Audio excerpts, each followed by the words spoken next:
Curiosity might have killed the cat, but could also make you an exceptional leader. This is the Focus Group.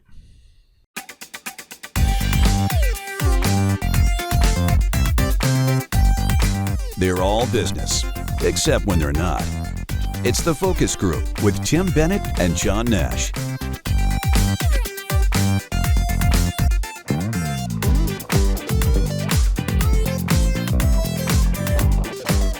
Welcome to the Focus Group. John Nash here with my good friend and co-host, Mr. Tim Bennett.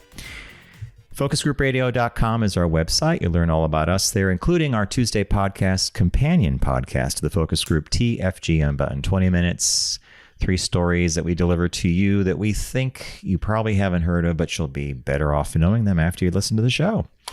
Yeah. So, Mr. Bennett, welcome to the week. We are officially in the dog days of summer. It's also, if you're in advertising and marketing, the vacation month. No one's around, but they play like they're around. Yeah, they play like somebody the other day referred to this as the Sunday of summer. That's a good one. August is the Sunday of summer, I guess. Yeah, I guess it could be. So right. I have a question for you. We were down visiting friends for lunch at a town called Tivoli, which is a little bit above Bard College. So it's up in Dutchess County, New York. And we got to drive around the Bard campus because we went there to see an exhibit at a museum that Bard has. And I'm riding around thinking, my God, it's a spectacular campus. The buildings are spread out. If you had to choose today, if you were literally a senior in high school and you were making a decision about college, what would you do today? If I knew today what I know now, or if I knew then what I know now? Yeah. Is it fair to say that? I think so, because I had this very discussion. It's funny you bring this up. I had a discussion with somebody about this. I think the important part, I had a great college experience. You had a great college experience. We both, I think, got a good education. However, I think that so much of how the world revolves is about connections that are made and the network of alumni. And I think if I were applying to school again, I would try to go to, and I've given this recommendation to friends' kids, is to try to get into the best college you can get into and then work from there. And some of the tricks or some of the things that I found along the way that people had done, I talked to a guy who had gone to Harvard. No business going to Harvard, but he gets into Harvard. How'd he do it? He was smart enough that his father or some relative along the way told him, find out what the most obscure major is on campus. And they're dying to get students into it. And the professors have to keep their classes full and keep their departments full. So he majored in Scandinavian language studies at Harvard. There were 6 people in the major. Whether he liked it or not, he chose it because it was so obscure. Okay. He knew he would get, so he befriends the professor. I'm interested in going to learn Danish, going to learn Norwegian, read literature, up. He gets in there for a semester or 2 and then changes majors to poli-sci or something. Another thing, kids would do this with grad school. Good friend of ours we know from Pomperog. Their guidance counselor, he went to a very good liberal arts college in the Northeast, said if you want to go to grad school and you had a good time while you were in your undergrad, apply to the divinity schools. So they applied to Yale Divinity. They all get in to be ministers, but they're in Yale now. And then they kind of change. After, well, maybe the religious calling isn't for me.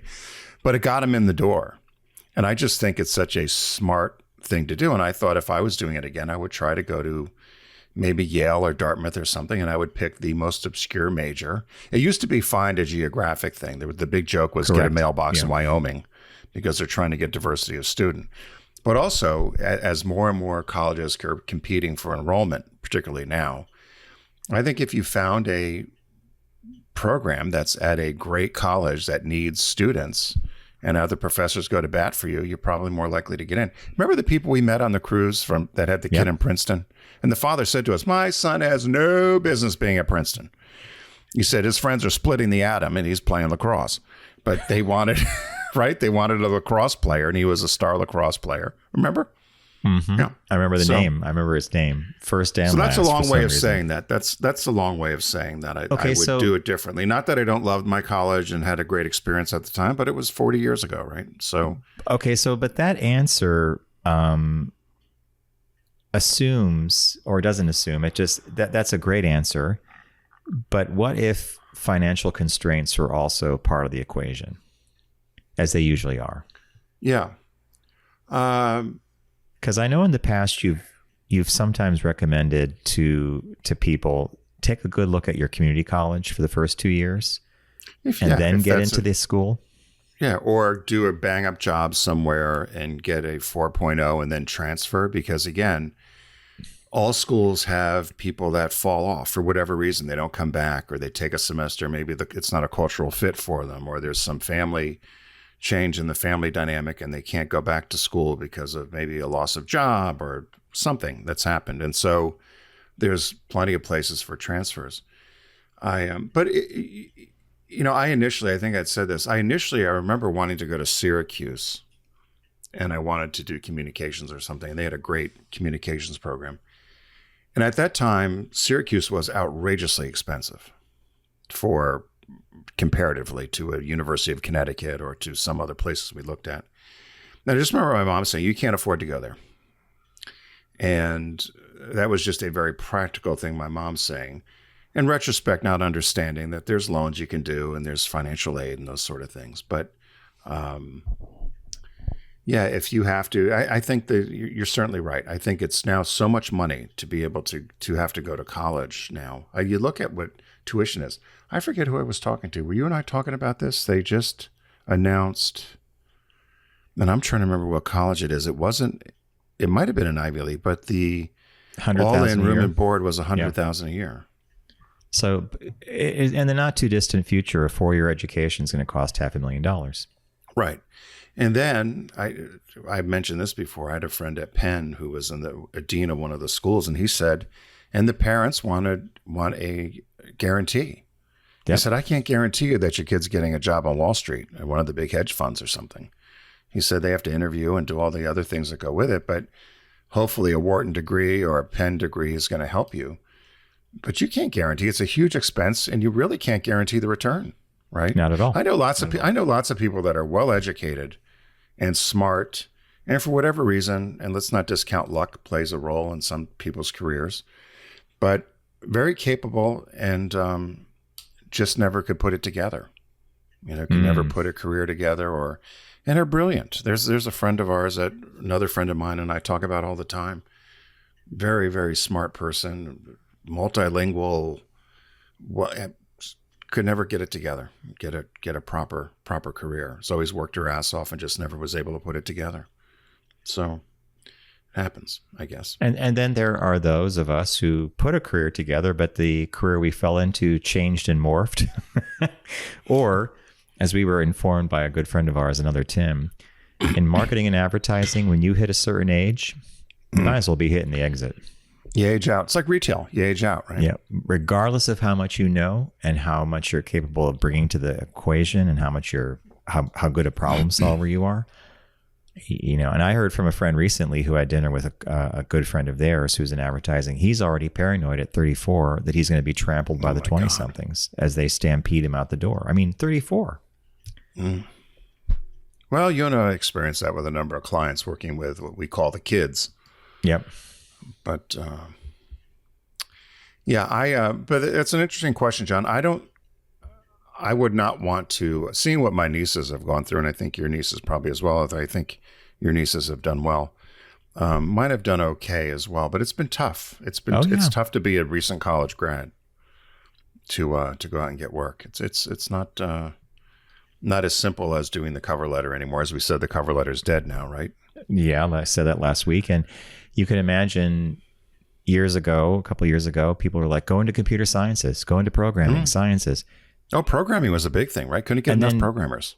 As of this past year, 70-80% of those jobs have vanished thanks to the very system that you were supposed to be programming, the AI. Yeah. And on the AI front, I was working on something using AI, using Claude, and I kept putting this PDF in and asking it to review it. And it kept coming back with these critiques, even though it would tell me how to fix it. And then I would fix it and then put it back in and would have more critique. And finally, I said to the AI, and you'll love this, I said, I'm calling bullshit on you because every single correction I've made to this PDF, you actually laid out, here's how to fix it. Guess what it comes back and says? I'm so glad you pushed back because you're 100% right. Like it, and then it went to this thing about like, it was my thing. I said this, you adopted the change. I'm reading this like word soup and I'm like, is this what is this going to make a new cancer drug? Oh, you're right to push back.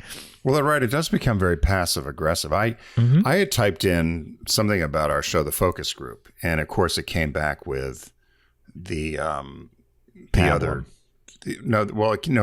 the other show. focus group, the Bulwark thing.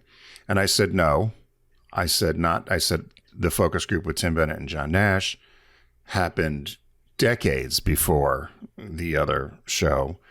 And here's what it is, blah, blah, blah, blah, blah. And then you're absolutely right. Same sort of nonsense. And then it gave a whole bio of you, a whole bio of me, the work we've done or whatever. And I've done it with other people as well. There are other things to test it. And if you do push back, it will then agree. But I guess it digs deeper or it takes what you've told it. As verbatim, yeah. And then it goes and says, okay, yes, I could see where you would feel that way, or I could see where you would make that connection.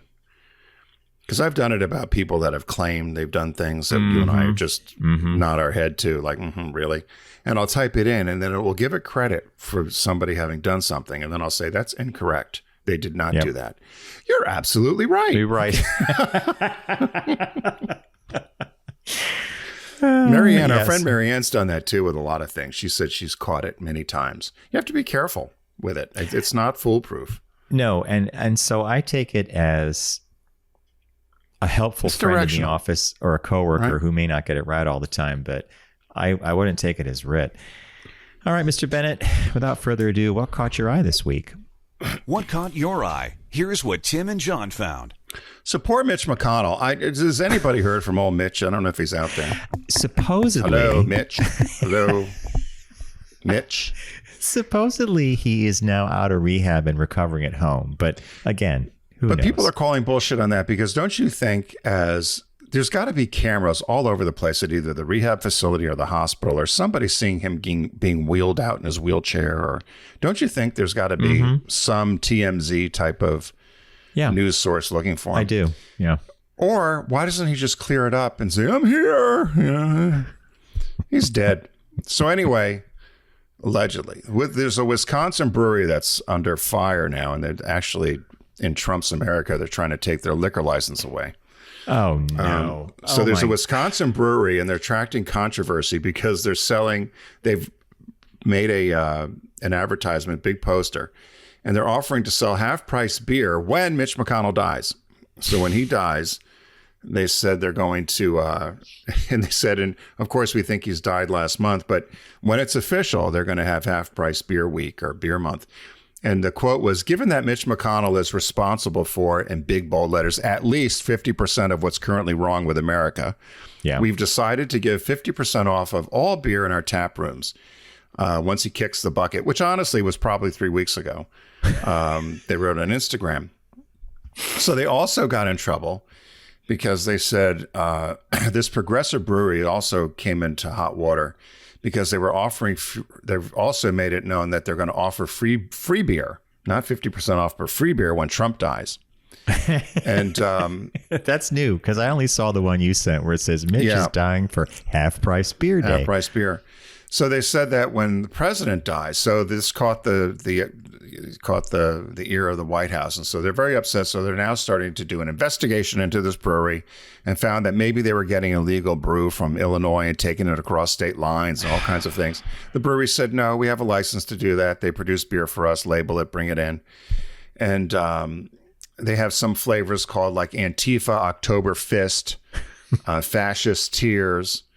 And so, but the state of the Wisconsin Department of Revenue has been contacted by the government. They're thinking they're pulling their permit from the bar all for liquor. This. And, they're very upset. And there was one line where they said, when there was the assassination attempt to Trump, they did a post on social media, which was probably in bad taste, but it said, well, almost free beer day. It said, and it said, the resistance needs to do a little better on their marksmanship, or this was a fake assassination. And, but it was, they did hashtag almost free beer day when he was, so they've caught the anger of Pennsylvania Avenue. So it's so anyway, free. So when Mitch kicks the bucket, if you're in Wisconsin or in the area, you can go to the one brewery there and get yourself half price beer. Yeah. What a bunch of thin-skinned little bunch of people, right? I mean, presidents long before Trump have long had. They've been speared and skewered on late night, the whole bit, and this kind of stuff goes on. But my God, like how thin-skinned do you have to be to hear this and then go after a license? Yeah, it's Minocqua Brewing Company or Minocqua. I don't know how the correct. I'm guessing it's probably out there, Minocqua Brewing Company in Wisconsin. So it's. But I just thought that was interesting. But the whole Mitch McConnell thing is just such a mystery to everybody. That there's got to be something. When there's smoke, there's fire, right? Yeah. There's obviously something, because why would you not show a picture of him, or why would you not? But it was the same thing with the representative from New Jersey, Keene, who disappeared for months. Months. Yeah. And no then votes, reappeared. nothing. He had some kind of depression going on. Now he's back. Yeah. Of course, if it were the other shoe and it was the Democrat that was missing, the Republicans would be screaming bloody murder. Yeah. They're not even really the Republican Party anymore, are they? They're like the Trump Party with a lowercase t. They're the rumps. They're left. Yeah. What caught my eye couldn't not be any further from yours, but sort of, I don't want to say it's in the same vein, but here's the headline.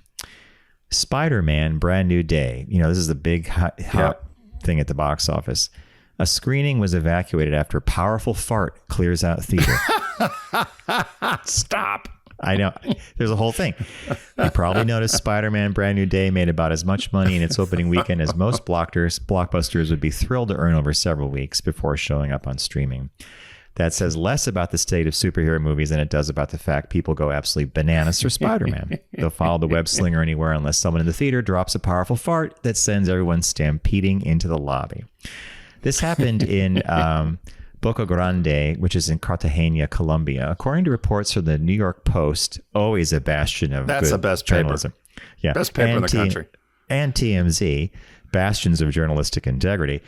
That's what happened during a screening of Spider-Man Brand New Day at Cine Colombia, which is in Cartagena. No one admitted to ruining Spider-Man with their fart. About halfway through the movie, a distinctly assy odor sent hundreds of moviegoers rushing into the hallway, covering their noses as they fled. It seems everyone was abundantly clear on what had occurred. It was an odious fart, and obviously no one fessed up to the crime. The stench was reportedly so bad that there was some speculation circulating that it could have been a stink bomb. Do you remember stink bombs at all? Yeah, and I thought I heard that this was it a stink bomb? Did they find out? Well, it says here a classic in the disruptive middle school student arsenal. That's merely a theory, and in situations like this, it's probably best to refer to the centuries-old problem-solving principle known, and I subscribe to it, as Occam's razor. The simplest answer is usually the right one. If it smells like a fart, it's probably a fart. Oof. The screening wasn't canceled, and a handful of moviegoers eventually returned to their seats to finish the film. Most decided they'd had enough excitement for one day and hightailed it out of there with their own olfactory senses intact. So it's a kind of a... My mom would have called it a tinky poo poo bum bum caught my eye, right? You kids are obsessed with tinky poo poo bum bum. Well, everyone loves, you used to always say this, everyone loves a fart joke, right? Everyone loves. They do. Yeah. I don't know. What do you think? Do you think it actually happened? I mean, I know something happened down there because it was reported. I did cross-check, and there was a couple of other articles that were written about it. I think I did. Now that you mentioned, I think I did see this. I think the article I read suspected it to be because it was so strong, although it smelled perfectly like a human fart, that they thought it had to have been because it was so strong. Unless there was multiple people farting, and it was such a big space that perhaps it might have been a stink bomb somebody let off. But or because there was one on a plane that popped up too with that same similar story, they thought somebody must have released some spray or something, because there was no way they felt it could have For that bad. encapsulated the entire cabin of the plane. But I guess once One it gets in the air, one article I read said, perhaps it was a pass-through. In other words, it was sort of a fart, but it was a pass-through. yeah, when you crop dust, you will go by somebody. Is that what that's called? That's a crop duster? Yeah, it's like crop dusting. Yeah. Oh my God, Fart Tim, as you go. This Leave has been the a room. week. This has been a week. Earlier, when before we recorded TFG Unbuttoned, which is our companion podcast, drops on Tuesdays, Tim told me a story from his days of living in Glenside, because he has a friend visiting, our good friend Brian Roman from AdMark 360. If you have the focus group socks, this is the guy that helped make them. I had never heard this story before, and we are still laughing. And it's gonna be days, because all the characters involved we know. So except this one, the old man. Well, next time you see Matt, you'll have to ask him, and he'll fill you right in. Or Brian will too. All right, time for a signature segment of the show. Everyone does celebrity birthday greetings, but the Focus Group is the only show in the universe that celebrates business birthdays.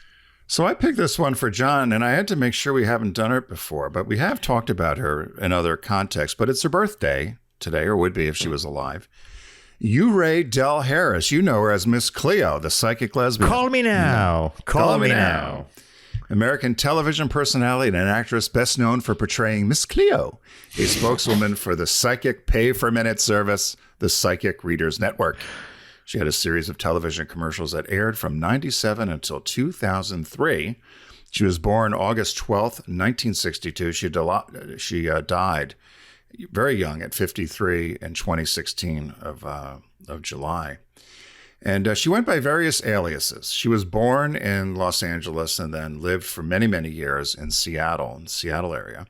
She went by the name of Ree Paris, Ray Cleo Millie, Ray Paris, Ray Del Harris, Clymillie Paris Uree, Cleo Millie Harris, or as we called her, the psychic lesbian.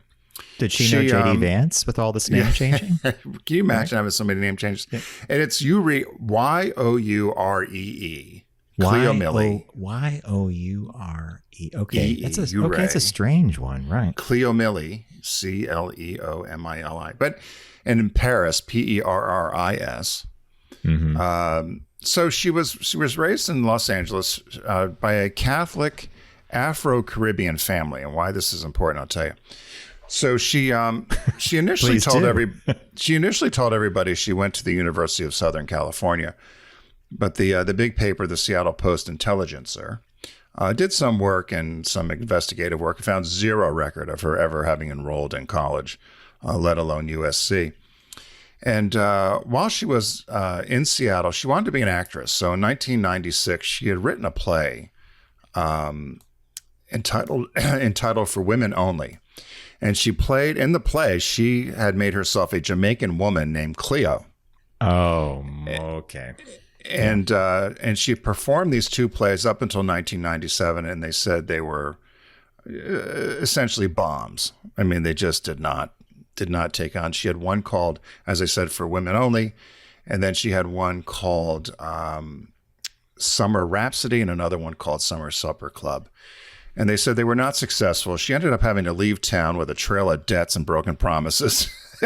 They said she told the production crew and the cast in the theater where she did the Langston Hughes Performing Theater, she never paid anybody. She told the cast members that she had come down with bone cancer and that her medical costs would prevent her from paying anybody. But she did understand how much she owed each of them, and she wrote them all a personal letter saying how much she owed them, but they weren't going to get paid. But, she did appreciate that they worked for her. And so she heads over to Florida. And she starts reading tarot cards at a mall. And as a Jamaican tarot card reader. And affected a Jamaican accent. That's an act, She right? brings on, she now all of a sudden, they said she's changed now to a Jamaican accent. She's in Florida, so she's reinventing herself. She arrives there in 1997. She meets these two guys, Stephen Fetter and Peter Stoltz. And they were cousins who started something called Access Resource Services, which was actually called Psychic Readers Network, doing business as. And so the thing here, I started doing work. So I don't know if you remember this, I don't, but I thought, God, this sounds crazy. There was a Psychic Friends Network, a Psychic Readers Network, and a Psychic Advisors Network. So she ended up coming with this group as the Psychic Readers Network. And so while she was reading cards at the mall in Pompano Beach, with her fake Jamaican accent. With her fake Jamaican accent. Oh, Miss Cleo. So they said to her, you would be great on the phones here. We've got this, psychic hotline. And they said she said she really can do the cards on the phone, but they said, you got to do these psychic readings. You only need to do two things. There's only two things that are important for you to do to be a psychic reader. Do you want to guess what they were? One of them is keeping people on the line, right? The number one thing, your number one job is to keep people on the phone for as long as possible because it's ching, ching, ching, ching, ching, ching. And I don't know what would the telling second people, one? Telling people what they want to hear. Oh my God. Is my career going to be successful? Of course it is. I can see it coming. So they said she worked under the name Cleo. She then appeared. They decided she was so successful, she did well, that they made an infomercial with her, and they claimed she was a shaman from Jamaica, and then they started getting. This is when emails were becoming in vogue or whatever, and they started. They put a website up for her. She made this whole story about how she was born and grew up in Jamaica. Not real. None of it happened. She was from California. They said they would then start out sending unsolicited emails to people and saying that she was going to offer a free reading. Well, of course, everybody said they weren't free. So they ended up having all this fraud and deception. They were sued for fraud and deceptive advertising, billing, and collection practices.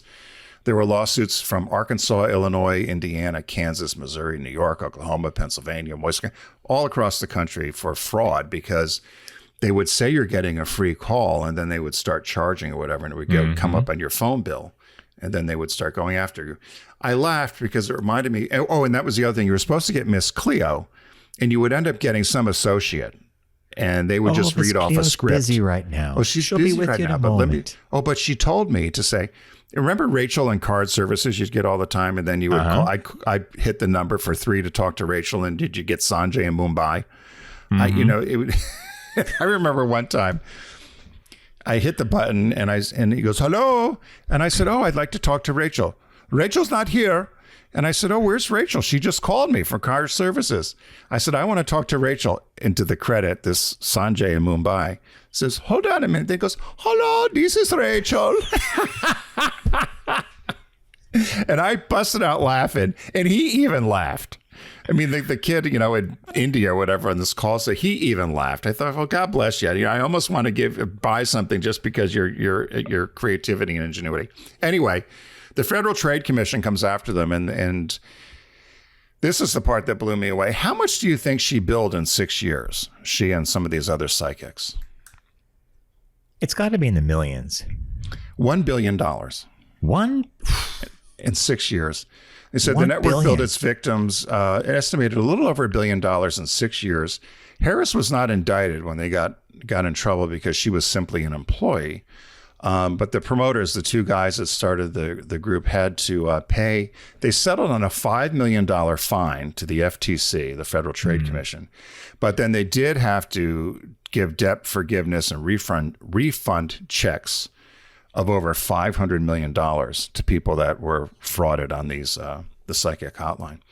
So she leaves that in 2001 and starts her own company called Waghan or something Entertainment. She ended up being the voice of Auntie Poulet in the video game Grand Theft Auto. She was a spokesperson for the Fuse network in New York City. Yep. She appeared as Miss Cleo in advertisements for a used car dealership in Florida. I tried to find it. I just found a still of it. But can you imagine she was a used car dealership?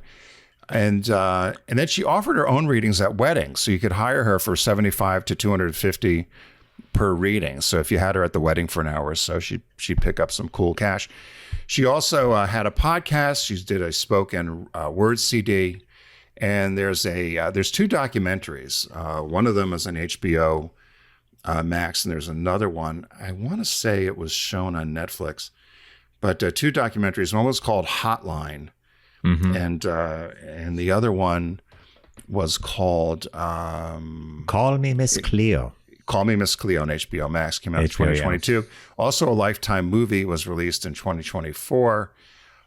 She was married. She got married early at 18, had 2 daughters, but then came out as a lesbian in 2006. She got sued by Louis Vuitton.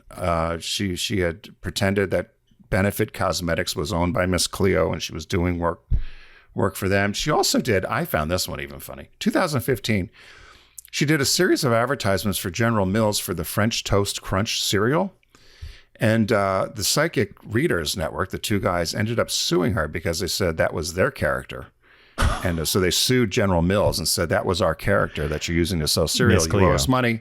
And they discontinued the advertisements. She died, as I said, in 2016 at the age of 53. She had colon rectal cancer and died young. Did you watch a character.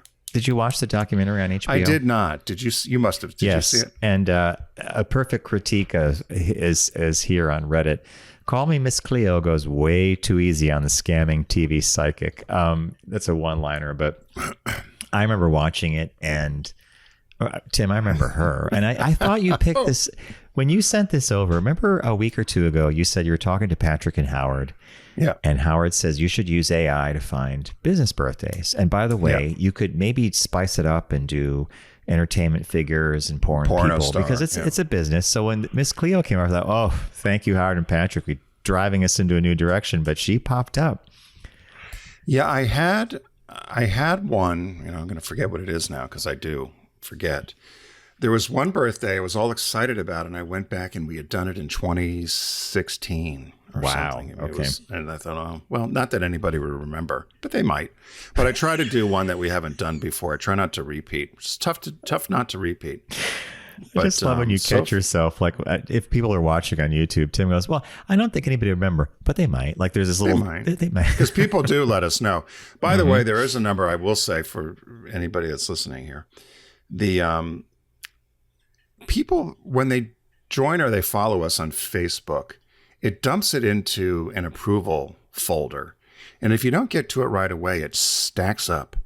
And every once in a while, I stumble on it because it only gives you notifications now and then. And so I apologize to some of you that might wanted to have interacted, but it does screen people out because during the pandemic, you and I had a lot of problems with if somebody would just post something, particularly if it was remember if it was anti-Trump, we got pulled down all the time. Oh God. Yeah. And so everything has to go through this approval, and either you or myself, or at the time Matt, would have to approve them. And so I just approved a whole bunch of people. And so there's a whole bunch of things that got posted, but I apologize. This stuff gets thrown into the folders, and I just have to find out where the folder's buried to make sure that it doesn't go for months before approvals happen. But anyway. So, yeah, happy birthday to Miss Cleo. Call me Miss Cleo. Oh, I feel the spirits around you, the bad spirits. You and I used to laugh our asses off at her. Oh, yeah. Great business birthday, by the way. So, hey, thanks again so far for joining us. We're going to take a quick break here. When we come back, John found this shop talk, which I find interesting. And I've got a couple of questions for John about it. But essentially, it's there's been a study done, and they find this one trait or this one word is the key to leadership success. So stay with us. We'll be right back.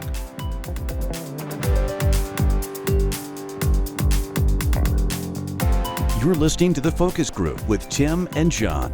Learn more at focusgroupradio.com.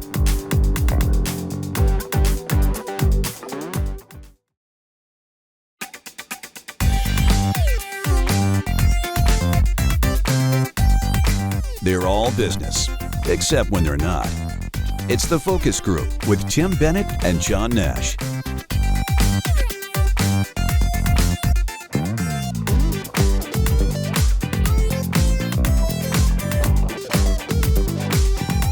Welcome back to the Focus Group. John Nash with Tim Bennett. FocusGroupRadio.com is our site, and you can learn about us there, including TFG Unbuttoned, our Tuesday companion podcast.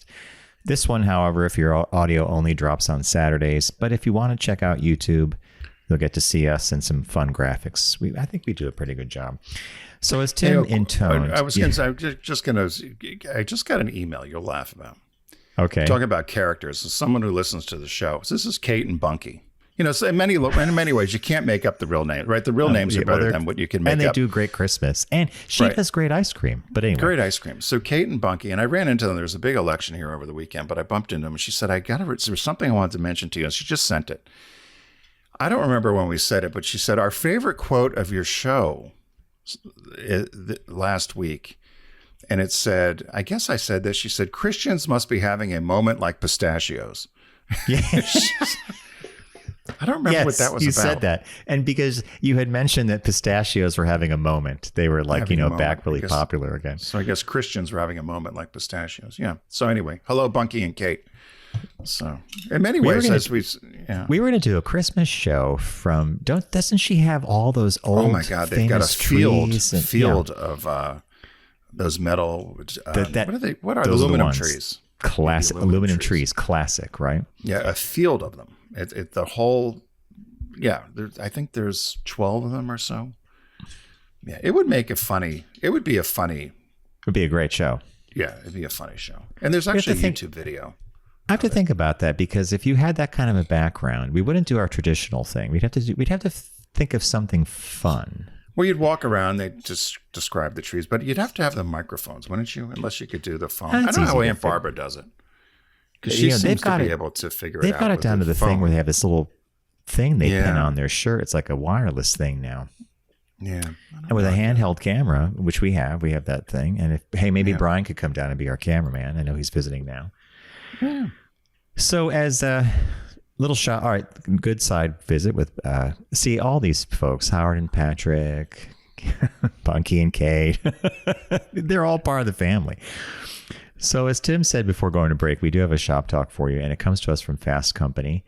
And the headline reads, "This one quality is what separates people who build something truly extraordinary from those who build something that's merely good." And its subhead says, "Advice from a woman who has backed 18 companies that have crossed 100 million in revenue." And this is by Alexa Von Tobel.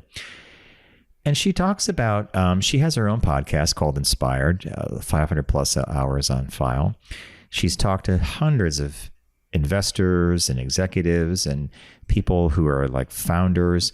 And she says here that the one trait, she said, "Here's what I found for certain. The best founders don't lead primarily with confidence or conviction. It isn't charisma. It's not even grit, though those things matter enormously. It's curiosity." And she goes on to explain why that is so important. And she says, "Lead with curiosity, not judgment. Curiosity isn't only about how you learn a new field. It shows up just as powerfully in how the best leaders handle the people around them, especially when things go sideways." I would say that I completely agree with this. And her examples are, I would say actually Tim has been a good example of this. So if I used to present as a agency years ago when Tim was at Subaru, and you had a boss that did this too, they'd ask the one question that we were never prepared for, but it was always kind of like, "Well, I know why you're doing this, but have you thought of that?" And that's not exactly, that is a manifestation of curiosity. I get why you're doing this, but hey, what about this over here? And so her whole thesis is, if you're not questioning the basis on which you're making these decisions and having these conversations, at least from a curiosity point of view, you're really not doing anybody any great service. I don't mean to sum up completely like that, but it's a very handy trait to have. Yeah, no, I think that's a great summary, because I was trying to think, maybe I had taken it very literal, and I was trying to think, was there anybody I've ever worked with or encountered that I would say was curious in the workplace? And I guess so. And then I thought to myself, is this just another packaging of critical thinking? If somebody has critical thinking skills, so it means you're going to maybe look at things from a different side or a different point of view, or get other opinions, and then you what's that? They said it's the key to liberal arts education, your critical thinking skills. And I thought, is that the same as curiosity? And I was trying to think if there was anybody I knew. I guess Mahoney he was someone who was curious. Mm-hmm. You've always been curious, but that's just your nature. But I was thinking to myself, I thought, was I curious or did I ask questions, or is asking questions curious? I don't know. Maybe I'm thinking it too much. Overthinking. No, I've been in meetings where people have asked questions where they're trying to cover all the bases. They're not covering their asses. They're just covering the bases that they think. Have you thought of this? What about this consumer group? That's just doing due diligence, in my opinion. You actually ask questions out of curiosity. Like you would look at research data and say, well, if they're doing this, what about these people over here? What do we know about them? What could we, So I get her whole thing is, if you want to be a good leader, and I think if you want to be a good learner in life, curiosity is definitely a trait you want to cultivate. And that could mean asking questions completely out of the norm of the conversation you're having, or, you have friends who ask you for advice and you'll be like, have you thought of this? So I can see where you would align curiosity with thoroughness. Is that how maybe you're thinking I'm being too thorough? Is that really being curious? Yeah. And no, I think I think you're exactly right, because I was trying to think of people that had worked for me. And if I would say were the ones who were curious or more thoughtful, more successful, Holly comes to mind. She was somebody who was very curious, but I would not before I read this, I would not say she was curious. I would say she was insightful, or she had, she looked at things differently than other people. And so I don't think I would have immediately said curious, but as they describe this as people, as they've described curious here, I would say that she would be one of those people that had that quality and has done well. It suited her well. So the article does parse and sort this a bit, and it's in alignment with what Tim and I are actually saying, and we're doing that anecdotally, not empirically. She said, lead with curiosity, not judgment. Curiosity isn't only about how you learn a new field. It shows up just as powerfully in how the best leaders handle the people around them, especially when things go sideways. And so she gives this example. She said, Dr. Becky Kennedy, the psychologist and founder of the parenting platform Good Inside, has spent her career studying why smart, well-intentioned people default to judgment when things go wrong and what it costs them.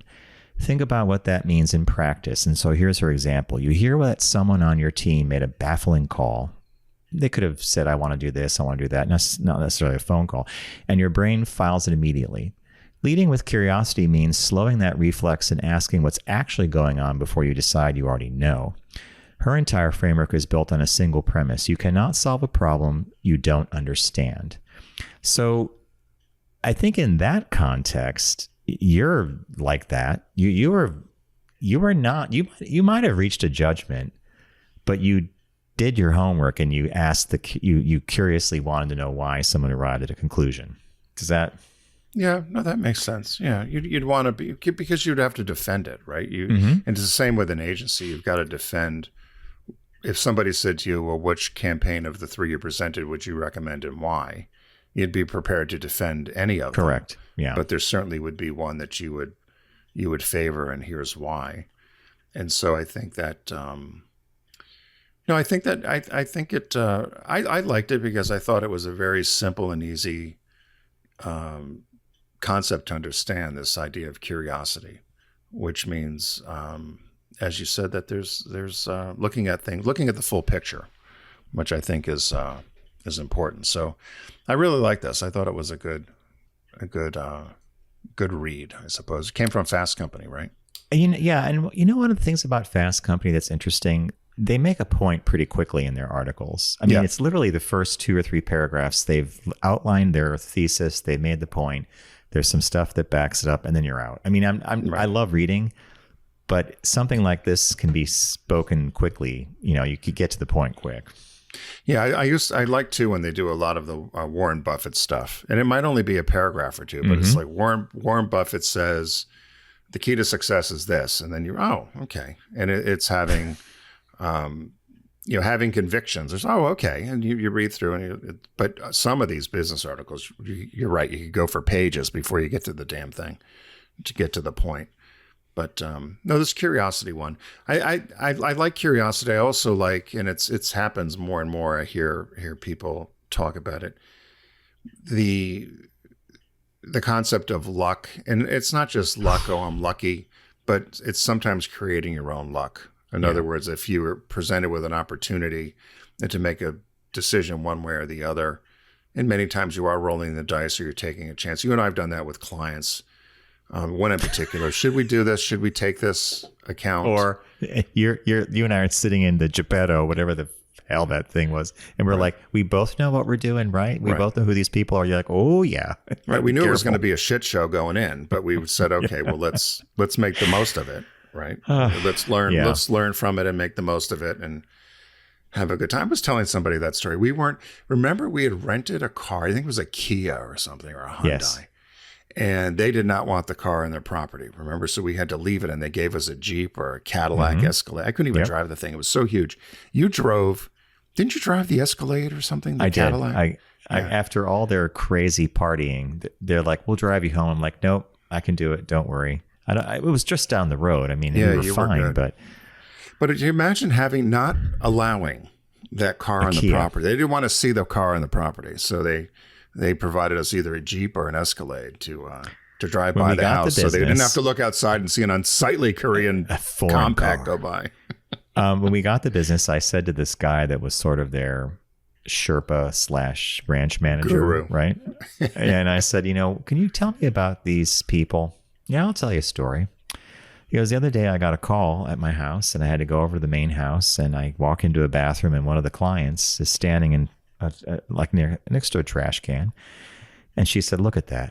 And he looks down, and there's this trash can with one of those plastic liners that they could take out, and there's a Q-tip in there. And she said, that was here a week ago. That should not be here. You need to fix this. A Q-tip. Okay, so I heard this, and we're on the top of this hotel in Aspen, right? Well, and this was too, the part about the story, which I think was even funnier. The call came in to him at like 11:30 at night. Yeah. So he had to get out of bed, go over to and she said, I remember I scurried off. Tim was at a different part of this rooftop bar we were at. I scurried off and just said, you're not going to believe the story I just heard. And Tim's holding this story. I tell him the story. He goes, that tracks. Yeah. Well, I think the guy said, oh, well, we'll take care of that. Right. He's just like, oh, well, yes, there's cute. We'll take care of that. To pull it back to shop talk, this client we're talking about, they were not curious people. They had a worldview. You either fit it or you didn't. And if you brought something to their attention, you better believe you should have had reams of stuff to back up your simple point. But they were not overtly curious people, in my opinion. Well, you said something which I thought was very insightful. You were talking to a friend about this particular type of client. And I thought it was interesting. And they said their drug is money. They're intoxicated by money. Yeah. And they will do whatever it takes to have that more of that drug, and very similar to who is leading the country right now, right? You're not going to pay your bills. Everything's a negotiation. You're going to wear people down. It's that mentality. And what do they say? The drug called money is very powerful. The most intoxicating drug in the world. Yeah. Is money. Yeah. Yeah. So that was a good shop talk, Mr. Nash. Thank you. Hey, thanks for joining us today here on the Focus Group. We appreciate the time you spend with us. As John mentioned earlier, head over to focusgroupradio.com. You'll also find our podcast there, which is TFG Unbuttoned, which is released every Tuesday. And then this program is released on Wednesdays and also on Saturdays as audio only. And you'll find all of the media posted at focusgroupradio.com and on our Facebook pages, which are the Focus Group and Focus Group Radio. Two different audiences. We've never been able to change them, merge them. So right. And remember, it's the dull days of summer, as we said earlier, the Sunday of summer here in August. Be sure to arrive alive. Don't text and drive. Arrive alive. Put the phone down when you're driving. Unless you have an autonomous car. Would you and I need to go out to California and get one of those autonomous cars, take a taxi ride. If they have in Manhattan yet? No. We need to fly out to like San Francisco and take a Waymo taxi. Yeah. And be petrified. Yeah. Basically sit and be petrified. Or I've heard from tons of people that they love it. So yeah, no, I've seen some videos where people say, wow, this showed up and I didn't know what to do. And I don't know. That's a whole different. Yeah, that we're would be so good. Old school. I want to drive. Yeah. I want a driver, human driver. Yes. So hey, so again, thanks for joining us, and we'll see you next time here in the Focus Group. Take care.